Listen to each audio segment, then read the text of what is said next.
Hi friends, welcome to mom's kitchen. ఈరోజు ఇంట్లోనే కమ్మని ప్యూర్ గీని ఎలా తయారు చేయాలో చూద్దాం.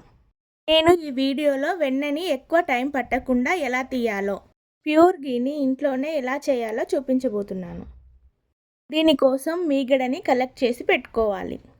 గేదె పాలని కాచి చల్లారిన తర్వాత ఫ్రిడ్జ్లో ఒక 4 గంటలు స్టోర్ చేసి పెట్టిన తర్వాత మీగడ వస్తుంది.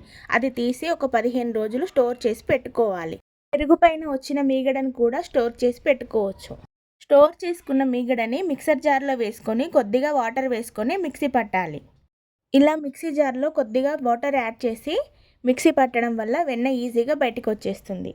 మీకు టైం ఉంటే మీగడని ఒక గిన్నెలో వేసుకొని కొద్దిగా చల్లటి నీళ్ళు వేసుకొని కవ్వంతో కూడా చిలికి వెన్న తీసుకోవచ్చు. ఇలా వచ్చిన వెన్ననంతా ఒక గిన్నెలోకి ట్రాన్స్ఫర్ చేసుకోవాలి.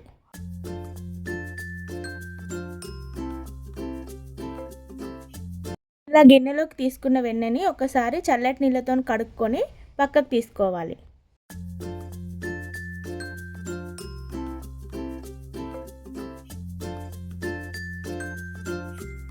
ఇలా తీసుకున్న వెన్నని లో ఫ్లేమ్లో పెట్టుకొని నెయ్యి కాచుకోవాలి.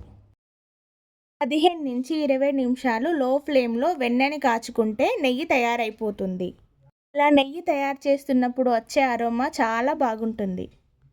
నాకు ఇలా ఇంట్లోనే నెయ్యి తయారు చేసుకోవడం అంటే చాలా ఇష్టం. మీలో ఎంతమందికి నెయ్యి అంటే ఇష్టమో కామెంట్ చేయండి.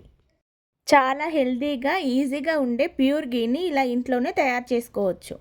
నా వీడియో కనుక మీకు నచ్చినట్లయితే please like, share and support.